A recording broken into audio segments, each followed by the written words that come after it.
혹시 이런 질문 스스로한테 해보신 적 있나요? 내 삶은 진짜일까? 아니, 질문을 좀 바꿔볼게요. 나는 지금 내 삶에 만족하고 있나?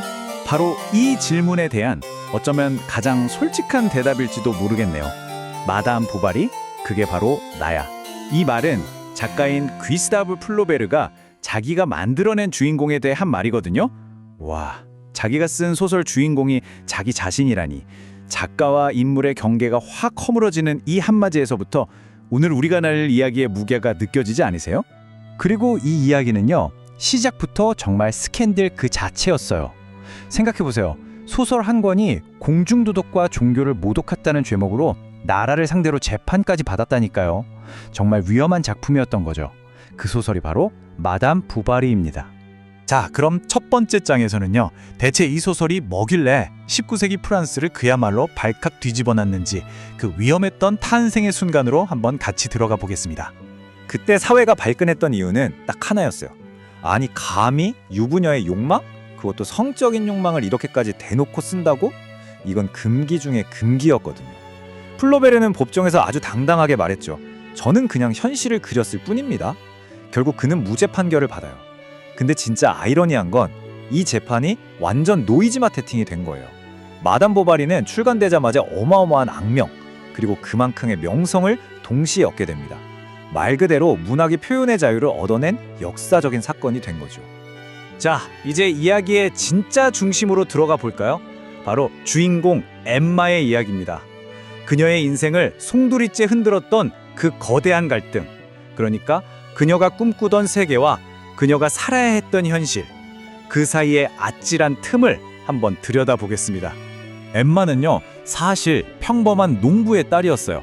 하지만 그녀의 머릿속은 전혀 평범하지 않았죠. 시대적 배경을 좀 보셔야 하는데요. 이때가 19세기 프랑스, 여성들은 그냥 집안에 갇혀 사는 게 당연하던 시절이었어요. 그런데 엠마는 수녀원에서 연애 소설을 그야말로 탐독하면서 세상을 배운 겁니다. 그러니 머릿속이 어떻겠어요? 온통 책에 나오는 주인공들의 화려하고 드라마틱한 삶에 대한 환상으로 가득 찰 수밖에 없었던 거죠. 이야, 이 표 하나가 엠마의 모든 비극을 정말 한눈에 보여주네요. 보세요. 왼쪽이 그녀가 책을 읽으며 꿈꿨던 삶, 그리고 오른쪽이 그녀의 진짜 현실입니다. 막 불타는 듯한 사랑을 꿈꿨는데 현실은 착하지만 너무나 지루한 남편, 화려한 파리 사교계를 상상했는데 현실은 숨막히는 시골 마을, 소설 속 비련의 여주인공이 되고 싶었는데 현실은 그냥 시골 의사의 아내. 정말 모든 비극의 씨앗이 바로 이 엄청난 차이에서 시작된 겁니다. 바로 이 대목이 엠마가 자기 결혼 생활에 처음으로 이게 아닌데? 하고 환멸을 느끼는 순간을 너무나 잘 보여줘요. 결혼 전에는 사랑이라고 믿었는데 왜 행복하지가 않지? 내가 뭔가 단단히 착각했나 보다. 딱 이 심정인 거죠. 바로 이때부터 그녀 마음속에 현실에 대한 불만, 그리고 채워지지 않는 공허함이 자라나기 시작합니다. 그리고 이런 불만은 그냥 생각에만 머무르지 않아요. 곧바로 행동으로 옮겨지죠. 현실에서 벗어나고 싶어서 발버둥 쳤는데 그 선택들이 오히려 그녀를 점점 더 깊은 늪으로 빠뜨리게 됩니다. 그 파멸의 과정을 한번 같이 따라가 보시죠. 그녀가 무너지는 과정을 보면요, 되게 흥미로운 게 이게 그냥 막무가내가 아니라 딱 단계가 있다는 거예요. 처음엔 젊은 학생 레옹이랑 플라토닉한 교감을 나누는 걸로 시작해요. 그러다 부유한 지주 로돌프를 만나서는 아주 격정적인 육체적 관계로 빠져들죠. 그리고 이 사랑노름이라는 환상을 유지하기 위해 빚을 내서라도 사치를 하기 시작합니다. 하지만 결국 믿었던 로돌프한테 처참하게 버림받으면서 모든 게 깨져들이죠. 이 모든 과정의 핵심이 뭔지 아세요? 바로 자기 안의 공허함을 끊임없이 밖에서 다른 사람에게서 채우려고 했다는 겁니다. 맞아요. 엠마한테 비싼 드레스나 가구는 그냥 물건이 아니었던 거예요. 그걸 입고 그걸 사용해야만 자기가 진짜 소설 속 주인공이 된 것 같은 기분을 느낄 수 있었던 거죠. 말하자면 환상을 현실로 만들기 위한 일종의 소품이었던 셈입니다.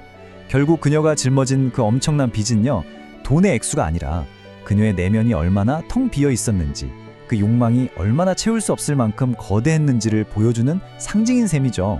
자, 이제 이 이야기의 가장 중요한 부분, 바로 클라이맥스로 향합니다.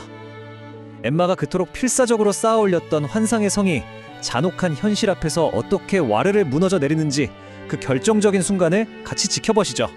몇 년 후에 엠마는 첫사랑이었던 레옹과 다시 만나서 또다시 무모한 사랑에 빠져요.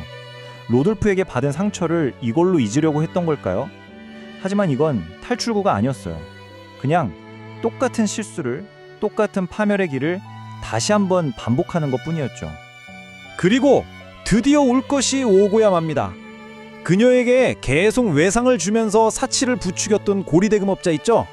그 사람이 빚을 전부 갚으라고 목을 조여오기 시작해요. 그리고 마침내 법원에서 재산을 전부 압류하겠다는 통지서가 날아옵니다. 이제 그녀의 모든 거짓말과 환상이 온 세상에 다 드러날 일만 남은 거죠. 완전히 궁지에 몰린 엠마는 정말 마지막 지푸라기라도 잡는 심정으로 옛 연인들을 찾아가요. 로돌프와 레옹, 자기 환상 속의 멋진 왕자님들이었잖아요. 당연히 이 위기에서 자기를 구해줄 거라고 믿었을 거예요. 하지만 두 사람 모두 아주 냉정하게 그녀를 외면합니다. 돌아온 건 싸늘한 거절뿐이었어요. 이제 그녀는 정말 완벽하게 혼자가 된 거죠. 이제 그녀에게 남은 건 아무것도 없었습니다. 그녀가 그토록 원했던 사랑, 돈, 화려한 삶, 이 모든 게 그냥 신기루였다는 걸 깨달은 거죠. 모든 환상이 산산조각난 그 절망의 끝에서 그녀는 조용히 동네 약국으로 향합니다. 그리고 거기서 비소를 훔쳐 한 움큼 삼켜버립니다. 잔혹한 현실을 마주할 용기가 없었던 그녀의 마지막 선택이었습니다. 자, 이제 마지막 장입니다. 엠마의 끔찍한 선택. 그 이후에는 어떤 일들이 벌어졌을까요? 그리고 이 이야기가 왜 150년도 더 지난 지금까지도 우리에게 이렇게 서늘한 질문을 던지는지 그 의미를 한번 깊이 파고들어 보겠습니다. 엠마의 죽음은요, 절대 그녀 혼자만의 비극으로 끝나지 않았어요. 그 파장은 생각보다 훨씬 컸습니다. 그녀를 정말 헌신적으로 사랑했던 남편 샤를, 나중에 아내의 모든 비밀을 알게 되지만 그럼에도 불구하고 그녀를 용서해요. 하지만 그 충격과 슬픔을 이기지 못하고 결국 아내를 따라 세상을 떠납니다. 그럼 남겨진 어린 딸은 어떻게 됐을까요? 고아가 된 베르트는 결국 가난한 방직 공장에 보내져서 노동자로 살아가게 돼요. 결국 한 사람의 채워지지 않는 욕망이 한 가족 전체를 완전히 무너뜨린 겁니다. 이 소설이 문학사에 남긴 건 이야기뿐만이 아니에요. 바로 보바리즘이라는 아주 중요한 심리학적 용어까지 만들어냈습니다. 이게 뭐냐면 바로 엠마처럼 현실의 자기 모습, 자기 삶에 만족하지 못하는 거예요. 그래서 끊임없이 내가 아닌 다른 누군가, 여기가 아닌 다른 어딘가를 꿈꾸면서 환상 속으로 도망치는 심리 상태를 말하는 거죠. 바로 이 보바리즘 때문에 150년도 더 된 이 소설이 지금 우리에게 소름 돋게 와닿는 겁니다. 한번 생각해 보세요. 혹시 인스타그램 보면서 완벽해 보이는 다른 사람 삶이랑 내 초라한 현실을 비교하면서 우울해진 적 없으세요? 비싼 명품 하나 사면 내 자신이 더 가치 있는 사람이 될 거라고 믿지는 않나요? 만약 그렇다면 우리도 어쩌면 21세기 버전의 보바리즘에 빠져 있는 건지도 몰라요.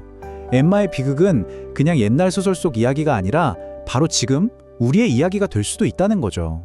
중요한 건 작가 플로베르는 엠마를 나쁜 여자라고 손가락질하거나 심판하지 않았다는 거예요.